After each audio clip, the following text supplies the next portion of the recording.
Hey, good afternoon. Welcome IG, Instagram, coming back to you.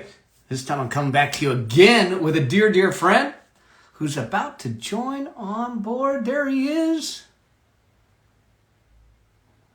Boom. Go live. Go. This is my good friend, my good buddy from down under. We're coming to you from Newport Beach. Colin Boyd is in the house. Mr. Mel Abraham, good to have you. Good to see you here, buddy. Hey, man, it's so good to have you on. I know that you've had as crazy a week as I have had, if not more. So I appreciate you taking the time. Oh, absolutely, mate. It's I'm excited to have this conversation about the topic that you're, helping people with. So, and you've helped me. So. It's been fun. How are you doing? Doing good?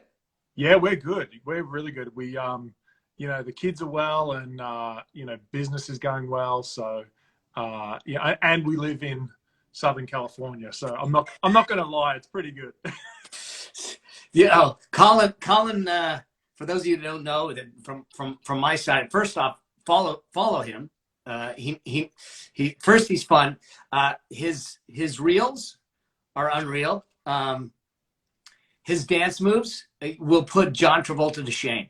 So I busted out the rollerblading this time around, so that was definitely a growth experience for me. Yeah. No, I have not. I tried to do a reel. I couldn't even figure out how to do the doggone thing. So.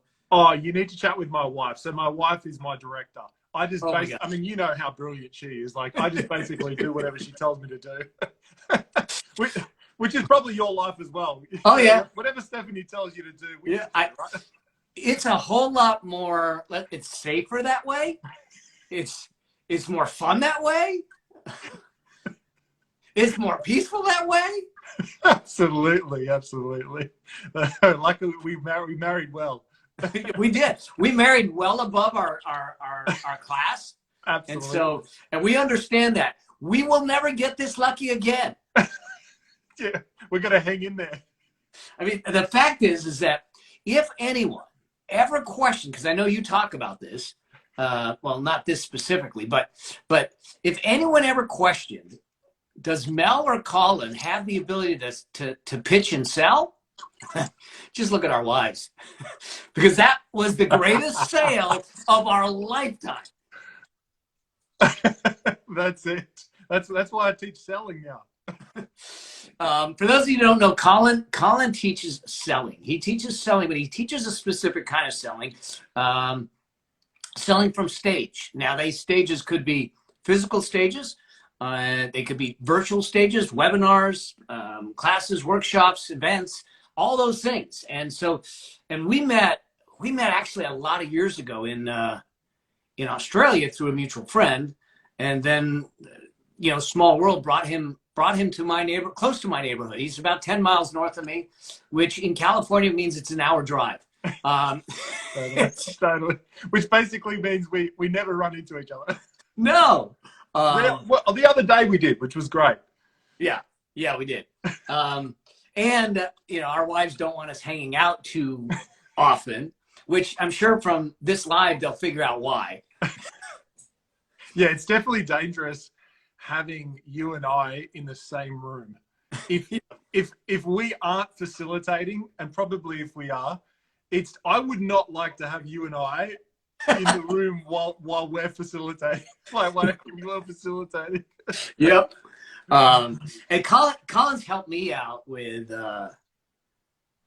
we've kind of worked with each other. He's helped me out with my sales, my webinars, and my sales presentations and stuff. And then I've worked with him and his wife on their finances, their money, and that. And I think that they're two sides of the coin. For us to be entrepreneurs, for us to be experts, for us to be out there trying to build something, it's really easy for entrepreneurs to get into the sales game, and they're going, I want to sell, and we got this treadmill of selling.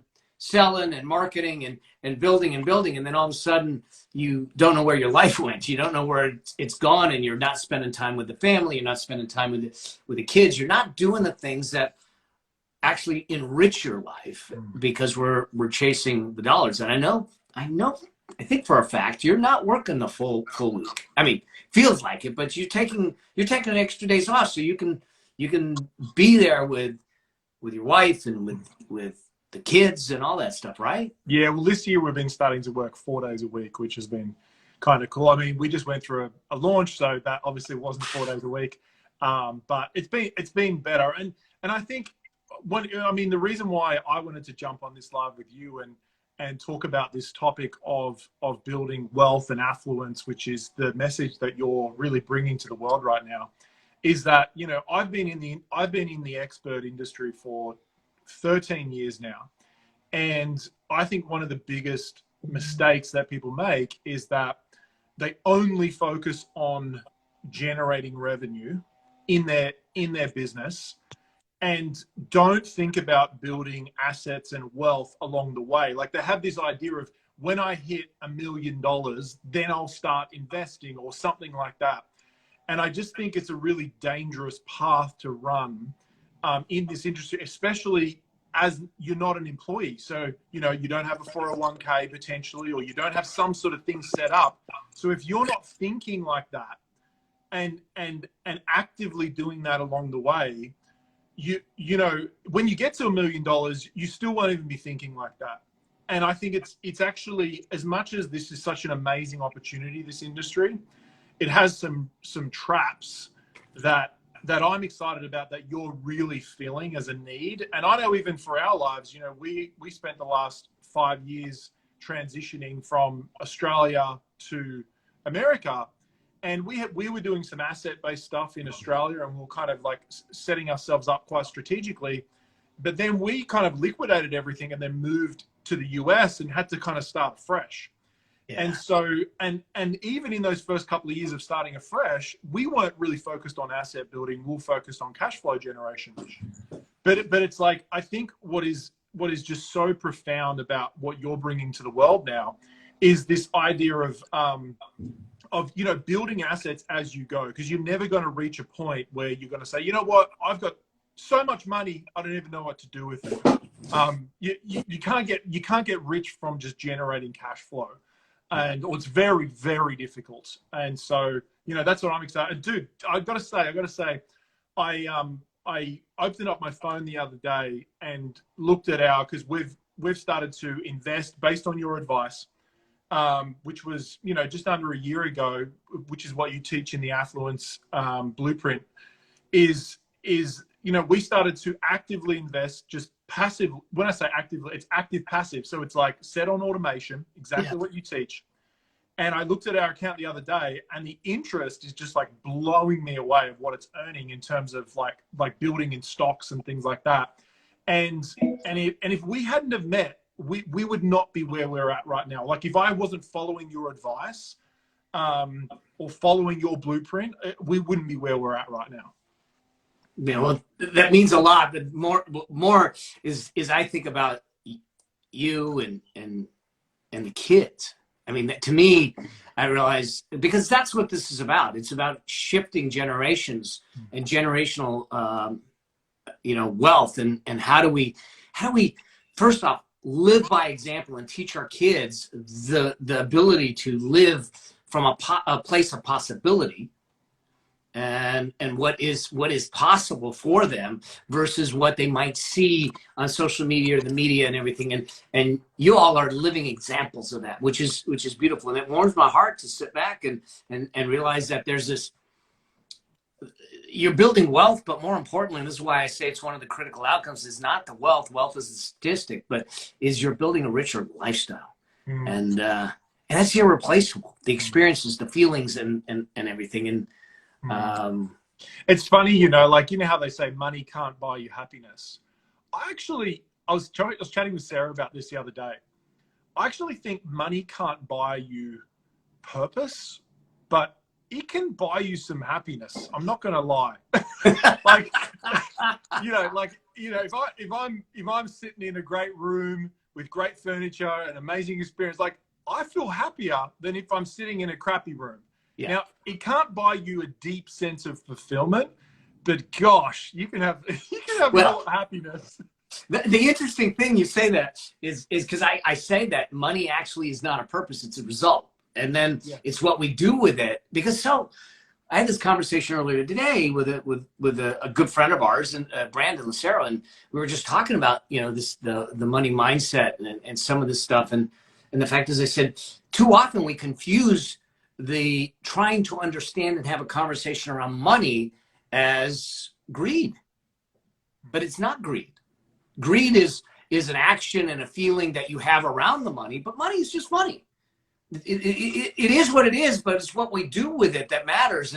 And you know, you look at it and you have a, and I don't like the term work-life balance. I like the term work-life harmony. You have a harmony in your life. You and Sarah have been extremely intentional with how you've chosen to live for a lot of reasons. One, financially, you moved here, but you know, Sarah went through a similar journey as I did, and at a young age with kids, and you had to understand that. And I think that there's an appreciation of aspects of life that sometimes we can take for granted, including myself. You know, business was going great and everything's going fine. And then, you know, and I'm flying on a G5, I'm doing these things and everything's great. I'm speaking on big stages, and you get smacked down by life.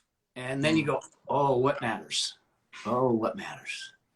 And I think that's really something that comes to the surface when I watch how you guys are very deliberate in everything. Even when we talked about money, I mean, you guys actually called me up and we had, you know, let's have lunch when we could sit face to face. And we just had a relatively brief conversation, but you went and did something with it. You went and said, no, we're going to be deliberate and intentional. And, you know, a lot of people that I've talked to, they go, well, you're going to tell me not to spend. I go, I'm not going to tell you to do anything. I'm just going to ask you to be intentional, aware, and conscious of what you do, and knowing what those things will do to your future. And if you make those decisions intentionally conscious and aware, hey, I'm cool with it. It's not my place to tell you not to spend or do anything. It's just my place to inform and educate. Well, I was listening to your podcast literally this morning, The Affluent Entrepreneur. Guys, go and check it out on iTunes, Mel's podcast. And the advice that you're giving on that podcast, like, I would pay money for. It's literally that good. And you guys get to get access to it for free on iTunes, obviously. While it's there, it's just unbelievable. And you know, you said something that was just so profound, which was about that, you know, people don't have money problems. They think they have money problems, but they don't. They actually have behavioral problems, and then underneath that they have thinking problems. And I think that just sums it up so much, because money can feel so taboo to talk about, but it's not even about money. It's actually about how you think about your decisions. And I think one of the best things that as we've been building assets and building wealth and looking forward, one of the best things I love is just knowing how to make a decision today and not have to make 250 little decisions in the future, like 1 or 2 decisions in the next month or so that you make that actually sets you up for the next decade or multiple decades of your life. And so I know for us, like, that's already started. And so guys, if anyone is going, wow, I am just earning money as I go and not actually investing or building towards a legacy, guys, honestly, go and listen to Mel's podcast, Affluence, The Affluent Entrepreneur. It's insane. Thank you, man. It's for me. I mean, you know, it's a passion project. Bo is in the house. Thank you, my friend. It's a passion project because I saw so many people suffer this last year, and the industry, the financial services industry, the society tries to demonize money so we don't talk about it, make it complicated so we feel disempowered so we can't do anything about it. And I'm going, no. First off, you never solve a problem by never talking about it. So let's have open, frank, real conversations, not about greed, not about stuff, but about what is money? How does it work? How do we do it in our business? How do we optimize profits? How do we generate? How do we scale? How do we build a life? It's and then look at it and sit back and say, okay, we're going to have a conversation. It is, exactly. It's a tool. How do we have a conversation around money? And then the real thing that underlies everything is I actually have this absolute belief that financial independence is a birthright. And it's just a matter of us claiming it. And it's not some complex concepts. Now you can get into complex investments and all that stuff, but we tell people you don't invest in things you don't understand. But we don't need to know that. You don't have understanding. You don't need to know complex investments. It's actually simple. It may not be easy depending on where you're at, but it's simple once you understand the principles, just like the principles that you teach to move it forward. And then the reality is then developing the habitual behavior and the muscle tissue to do the things on a regular basis, those little things that you talked about that create such a ramp up compound effect that all of a sudden, you're 10 years down the road, you go, I had no idea that this would happen. Jeremy, my son, and his wife, Cammie, they're 31 and 27. He's been brainwashed and indoctrinated in this stuff because I raised him as a single full-time dad since he was 6. So he's got 25 years of it, but here they are at 31 and 27, expecting their first child with 3 homes already and a multi-million-dollar net worth.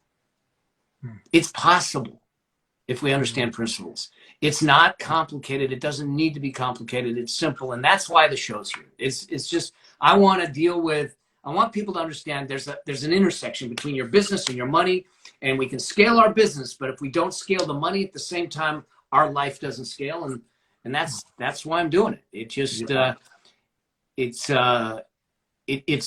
and I think that it's so necessary, especially for the entrepreneurs out there, whether you're starting or whether you've been in the game for a while. So. Oh, absolutely. And it's so easy to just get caught in a cycle of focusing, I need to just generate more cash flow. I just need to generate more cash flow and not think I need to actually make decisions for my future. Because it doesn't sometimes, because it's not instant gratification a lot of the time, it doesn't feel as sexy. I think sometimes to go, I'm going to invest in this asset or I'm going to do this. And I think it can get sexy. But I think initially it's you got to get over that instant gratification. I know I did. Yeah. Of going. But what is cool is if you set up, accounts like how you teach, you can actually see it building, so there is a bit of instant gratification.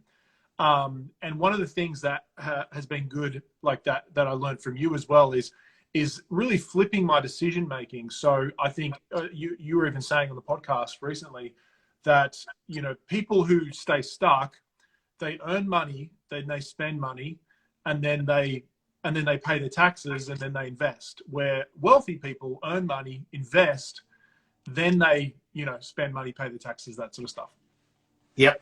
Yeah. I mean, that's the reality is that it's what we call the wealth priority pathway. And that's what it is. The wealth priority pathway. That's exactly what you said. Love that. Yeah. So say that again, the wealth priority pathway, how it works. The wealth priority pathway is how most people grow up and how most people run their lives, is that they earn money, whether it's a wage or whether it's in business, and then they build this lifestyle and spend the money, and then they look at what's left and they decide, okay, this is what's left. That's what I'm going to invest. So what we're doing is we're making our current lifestyle our absolute priority. And what ends up happening is we forsake our future. We forsake our peace of mind. We forsake our freedom. We forsake the generations. And so what rich people do, what I've observed and what we've done, is to realize and say, look, you can actually have both if you do it right. But the absolute priority is to make the money, invest the money, make the investing piece of it a priority, and then look at what's left and say, this is what I have to create my lifestyle. Now, I get it. Some people might go, but I don't like that kind of lifestyle. And that's fine. The beauty behind being an entrepreneur is if you don't like the lifestyle, you have the choice to go back and go, let's figure out how am I going to scale. You know, entrepreneurs, the other thing they'll look at is say, instead of me sitting back and go, God, I wish I could afford that, or they're so lucky, they just look at it and go, how can I afford that? How can I make that happen? And so now, if you don't like the lifestyle with what's left over, you go back and you regenerate what's there to make that lifestyle happen. And so, but the investing takes priority over trying to impress people or buy stuff or do things, because then we know, because here's the deal, the compound effect, that for a while, you're going to invest like this and it's just going to stay there. And then you're going to get to a point years down the line where all of a sudden the compound effect starts to do this and it ramps up really freaking quick. Wow. But the problem is that we have to close that gap. We have to close that flat part of the curve. And the only way to do that is time. We got to get in the game, stay in the game consistently, and do that with time. So that's why we make investing a priority. So time does the heavy lifting for you. I love that. And I think, as you know, if someone's listening to this and they're an expert like us, they run like a expert-based business, it can be very up and down. Like it can be very bulky and then very narrow with cash flow. And so one of the bit of advice that I just love that I got from you was the idea of, when you do have a chunky month, like a good month, rather than go, oh, I've got heaps of cash right now, you actually take a good chunk of that and reinvest that into your assets. Yeah. And so stay on the same level, stay on the same level until that asset builds up. And then you can start to access it, or however you want to do that from there. Yeah, I call it leapfrog funding. There it is, leapfrog. Like we're working out ours right now because we just did a launch and it went well. And right now I'm working out, what leapfrog level we want to invest into. And it actually makes me super excited. The way you describe what I love the way you describe money. And I think I didn't really get this until I started investing. I don't think you can actually understand this until you start investing. Is that money are workers that work for you, and they work harder than any employee you're ever going to have. There is no union. There's no complaints. There's nothing. You can work them 24 hours a day, 365 days a year. Yeah. Man. There's nothing. It's like, they just got such a great attitude. And so I honestly don't think you can understand that fully until you start investing and start seeing that happening. And that's, it's more like just trust what Mel's saying in terms of going, start, even if you don't feel like it, just start it. Some stuff you have to do and you don't feel like it. But once you start seeing the compound effect of it. It actually gets really exciting. And so I know for us, we've been involved in mainly property in our past. And then now we've started to get involved in indexes and stock and all that sort of stuff through Mel. And we want to get involved in property even more in the future. But it's just been so cool, simplifying the process, which I think you're a big advocate of, and making it not too difficult. But just making the decision of doing it, even if you don't feel like it's sexy right now, it'll become sexy. That's the biggest. I think that's the biggest piece, is just making the decision, to deciding that it's a priority. And once you do that, I don't care if it's $50 a month. $50 every week, $200 a month will turn into over 300 grand.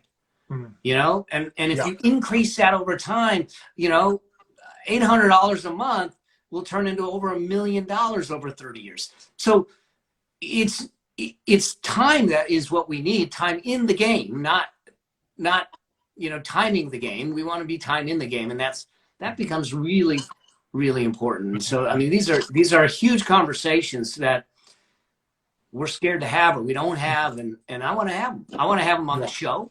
I want to bring people on and have these conversations. I want to bring guests. So we'll go deeper, because not that you have a choice. You're going to be a guest on the show. I'm excited. I'm excited to have you on my show as well. I'm going to drill you. Let's make it happen. I mean, it'll be fun. And what would be cool is maybe we do either 1 or 2 episodes with you guys. One with you and Sarah, and so we do the couples thing. You want to make me look dumb, basically. Well, she makes up, you know, our wives, man, they make us look prettier. Totally. Totally. I think one of the biggest questions initially for me that you helped me with was when you're running a business, it can get quite complex in terms of, you know, you've got cash in, it comes into your business account, and then just knowing what to do with it and knowing how to invest and all that sort of stuff. And I think one of the best things that we've done from what you teach is really like simplifying that process and going, what is a standard amount that we can just automatically direct debit into investments every single month, no matter what. And so we just set an amount. And for us, that base level has made a massive difference. Yeah. And so, you know, I want to encourage anyone who's watching this or listening to it, first of all, check out Mel's podcast, because he gives away just amazing gems. Like, I was literally listening to it this morning going, this is pretty much the same advice that I was learning from Mel when we caught up. Like, it's so good. Like don't think that his podcast is like B grade advice. It is A grade advice. Like, it's insane. And so I know for me, that was really releasing of having that, of going, because I don't know what to do with my cash. I'm like, what do I do with the cash? And then like having just a simple strategy to start investing with that, you know, straight away, because you may not have enough cash to buy a property or to buy like a bigger asset, but just having like a simple savings fund or something like that just automatically debits, just that changed my life. It honestly did. Thank you. Now, curious, when you started allocating it out on an automatic basis, did you notice it missing? No, I honestly didn't even know it was there. And I forget, like, because I'll look at the cash amount and I'm like, I'll be like, oh, okay, that's all I've got. And I forget that I've got all this other cash in another one, which is over there, because it's not in my actual, like, it's in a different bank, right? Like, it's in a different investment account. And I think that's important, like, you know, that having like kind of the out of sight, out of mind thing of like not having it so easy to access. Well, that's the thing, is that first off, we want to remove the friction out of your investing, but we want to put the friction into your buying. Oh, that's so good. That's because so good. The whole idea behind freaking credit cards is they want to remove the friction out of your buying decisions, and you overspend. And I hear people all the time, Mel, I don't do that. I pay my credit cards off every month. And I'm not one that says no, all debt is bad debt. But they'll say I'm paying my credit cards off every month. And I go, do you know that statistics show that 78% of the people that pay their credit cards off every month actually overspend? And the reason they do is there's no friction in spending. If you don't think that's true, here's what I want you to do for a week. If you don't think that's true, here's what I want you to do for a week. I want you to pay for everything in cash. And you tell me what it feels like every time you got to count out that green. That'd be so painful. Oh my God. But I love that. That is so true. And oh, dude, that principle is just brilliant, the way you said that. It's so true. I've lubed up my investing, making it simple. Yep. And then there's like sawdust on trying to get it back out. Yeah. So awesome to hear. Let's answer that one question that came in, if you're cool with that, because it was from our buddy Michael Moore. Yeah, I love Michael. Yeah. So he's asking, how liquid should our investments be, or is it something you hold for when you want to retire? So the simple answer is both. So here's the thing. I call it a peace of mind fund. Some people call it an emergency fund. But one of the things that I've always said, and I said it pre-pandemic, and now even Mark Cuban agrees with me. Not that I taught him it, but I'll take credit. Is that I've been saying, especially for entrepreneurs, people are saying, oh, you want 3 to 6 months. And I've said, no, you want 9 to 24 months. And so call it 18 months, 12 months, somewhere in there. That needs to be liquid. That needs to be safe. It's not in the marketplace. So typically it's in a high yield cash account somewhere, because here's the idea and why I call it a peace of mind fund. If you knew right now, today, that you could survive for 12 months without any work, without any money coming in. Now, not saying that it won't cause angst, but it certainly would be a more peaceful feeling than if you had zero. Okay. So we want to do that. Second, If you need the money within 3 to 5 years, you're not going to expose it to volatility of the marketplace. Because look, we're an 11-year bull market, an 11-year uptick market. Is there a possibility of a correction? Oh, absolutely. Could it be big? Possibly. Probably. Who knows? Could it be long? I have no idea. It could be. Will it recover? It has every other year since 1926. You know, so yeah. But let's just take it. How old are you, Colin?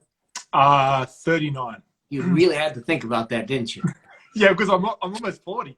I know. Well, dude, I turned 60 this year. So, Wow. So here's the deal. There's Colin. He's 39. He's got 2 young children. Okay. There's me, who's 59. I've got a grown child with a grandchild on the way. Colin them have more runway ahead of them. If they took risks with their investments, the likelihood that they would recover before if we just say, let's say 65 is quote unquote retirement, but I don't see us ever retiring, but quote unquote retirement, you know, he's got 25 years ahead of him. I got 5. Okay. So our positioning and posturing from an investment standpoint is very different just because of our circumstances. And so the reality is that a portion of your money will stay liquid and safe. A portion of your money will be your short-term money, and a portion will be your long-term, you know, set it, never forget it. So I don't ever want to hear someone say it, set it, and forget it, because it's a relationship with your money. And just like any relationship, if we ignored our wives for any length of time, our relationships, our marriages would die. Okay. Yeah. And then we'd be useless, because without them, nothing gets done. No. So we have to preserve that. That means you need to give it attention. That doesn't mean you're on it every day, but that's why I don't use the term passive. I use the term leveraged income, is that we need to look at it long term. So we're going to allocate it based on your circumstance. I happen to know Michael. I think he's got one young child or 2. He's younger too, so he's got runway. You can build on that, but let's make sure you have some liquid funds available for emergencies, and that you've got some things dialed in, and rocking and rolling. So, and I think an encouraging thing, like, so McRae and Lynch Designs are just written here. Like she said, she's 50 years old, and she felt like, oh, is it too late to invest? And this convo has kicked her butt, and she's going to start taking action. I think it can feel really normal to feel disheartened when you're starting out, or you're restarting. Some of you guys might have been through some challenging seasons and maybe lost a whole bunch of wealth or whatever it was, and it can feel really disheartening, especially when you're starting small.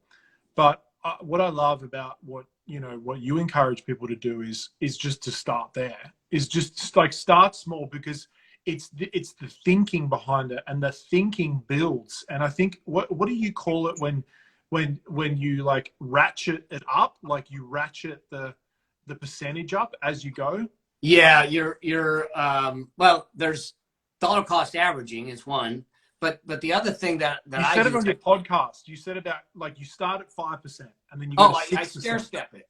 Yeah. So I started start somewhere, even 1%, 2%, 3%, and then if you're working in a job and you get a raise, let's say you get a 3% raise, carve 1.5% and put it into your retirement. You'll still get a 1.5% raise, not as much, but you didn't have the other 1.5% before anyways. Or if you're not in a job, get used to, here's the interesting thing. We get used to the money's in, money's out. And so take and carve away just something, 5%. And that's going to go into either a 401k or a savings account or something. And then, in a month or 2, kick it up to 7%. Another couple of months, kick it up to 9%.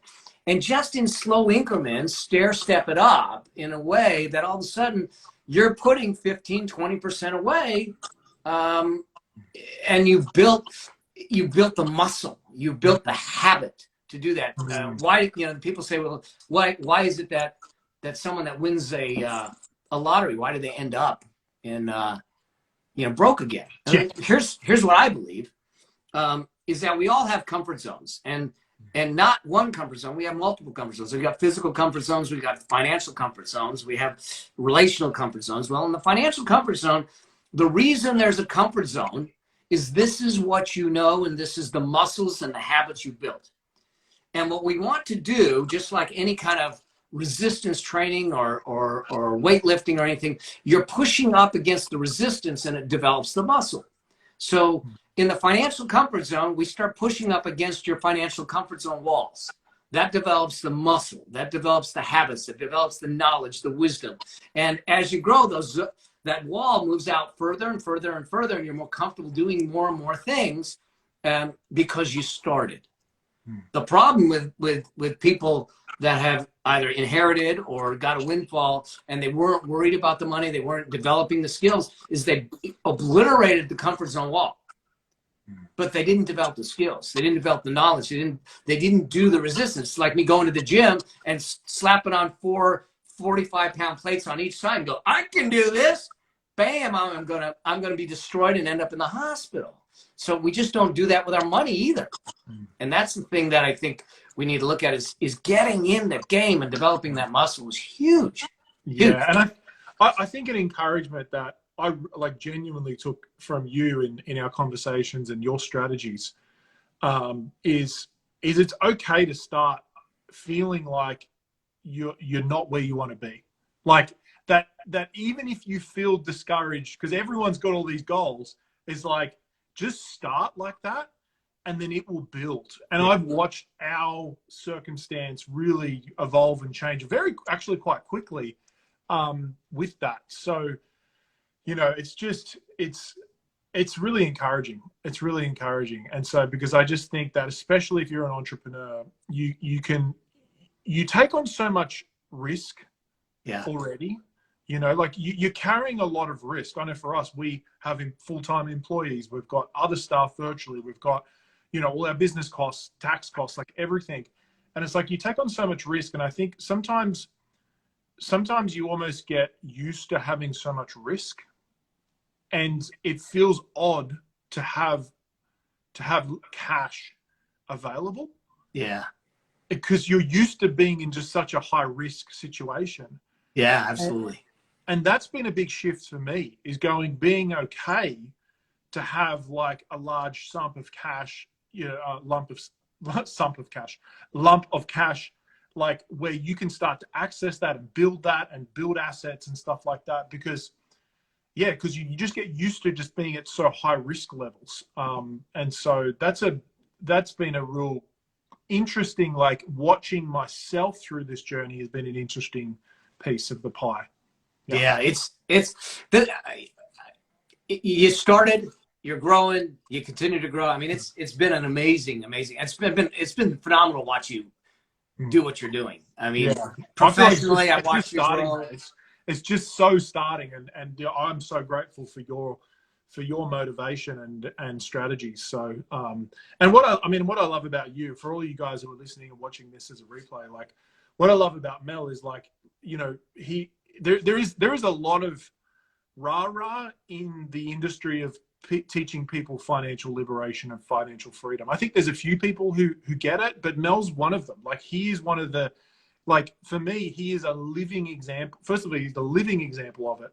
And it's like, and he's a balanced example. And then also, you know, the advice is you're able to actually do it, as opposed to just being, you know, this like how to make $1 million in the next 6 months on cryptocurrency. It's like, gosh, like that sort of stuff is just distractions. If you want to build a legacy, you know, follow Mel's advice.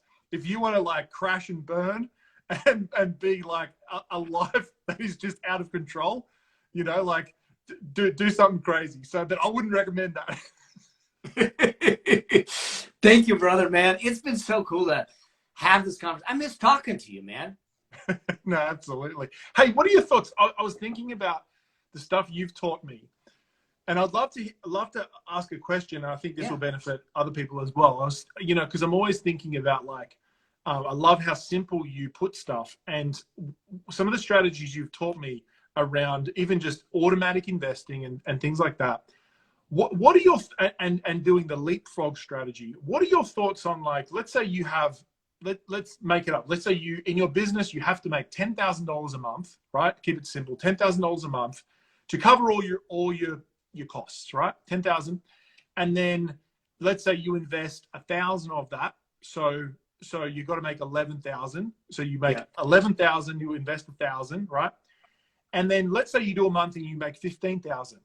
What are your thoughts on a strategy of like every bit of that, you know, let's say it's 4,000 above, it's like you don't even have that. Like that's not even yours. That just goes straight out into whatever strategy, you know, you're following from your advice is like it just goes straight into there. Like, what are your thoughts on that? Of just literally, it's like there's a cut and it's like everything above that just goes into that. Yeah.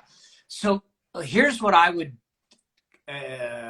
what I typically do, because one of the things that I want to make sure of is as we grow, that we're celebrating that growth, that we have a little slice that is for fun. So if the 10,000 you were talking about has a little built in, hey, you know, we're going to go celebrate, then I'm all for putting that piece away, the whole thing. But if we hadn't done that and we did well above what we anticipated, I think we take a small portion of it and we celebrate. And we create this fund, if you will, that we're building towards, and we know that when we hit these targets, that we get a chance to do that. Because I think those a combination of micro successes and micro celebrations will keep us moving forward and keep us connected to why we're doing things, so we don't feel I'm always deprived, and I'm always deprived. And that's not the way we want to live. The fire movement of you know, financial independence, retire early, a lot of that is deprivation. But wait a second. We need to live today too. So let's give some of that, because if you take the full 4,000, you know, if you took 500 or 300 and said, we're going to a nice dinner, we're going to do this, we're going to go to a spa day, whatever it is. Buy some new rollerblades. Yeah, new rollerblades, yeah, and dolphin shorts. And a lycra pants.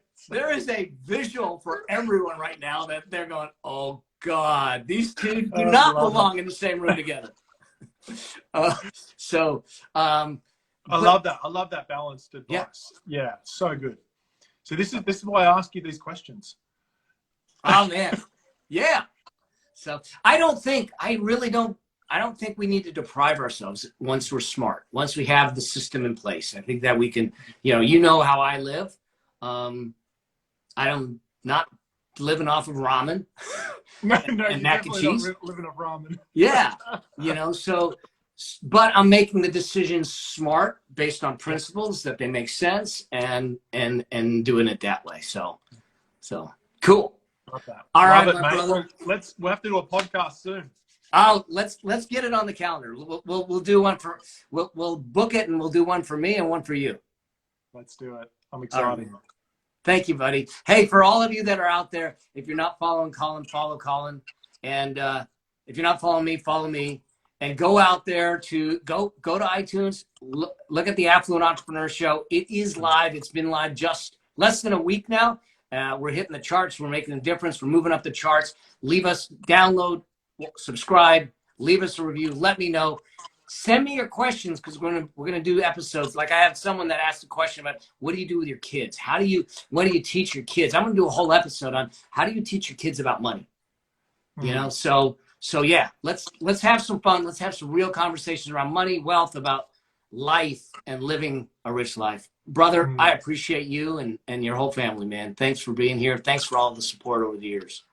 Right back at you, Mel. And guys, definitely go and listen to his podcast, Affluent Entrepreneur. It's amazing. You won't regret it, and it's going to be one of your favorites. I can guarantee you, because it is mine. So we'll peace out. We'll talk to you soon. Thanks, buddy. Cheers. Bye. Yeah.